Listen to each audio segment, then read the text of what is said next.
दरम्यान राज्यामध्ये मराठी भाषेचा सन्मान हा झालाच पाहिजे असं निरुपम यांनी म्हटले। मराठी सक्तीचा निर्णय मात्र अन्यायकारक असल्याचं ते म्हणतात। सरनाईकांना मी तिसरं पत्र दिलंय। 1 तारखेच्या भाषा सक्तीची मुदत पुढे ढकलण्याची मागणी केली। सर्वांना मराठी शिकण्यासाठी वेळेची मुभा द्यावी असं निरुपम यांनी म्हटलं।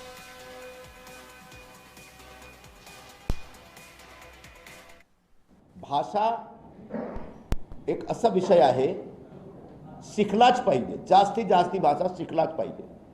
पण हा जो प्रक्रिया आहे तो व्यक्तीवर निर्भर करतो। काही लोक असतात जे खूप फास्ट लवकरात लवकर दुसरी भाषा शिकू शकतात मातृभाषेच्या व्यतिरिक्त। काही लोक असतात जे मातृभाषेच्या व्यतिरिक्त दुसरी भाषा शिकण्यामध्ये त्यांना खूप वेळ लागतो। याच्यासाठी मी मंत्री महोदयांना निवेदन केलेलं आहे की हा जो 1 मईचा जो तुमचा डेडलाईन आहे त्याला पुढे ढकलण्यात आवे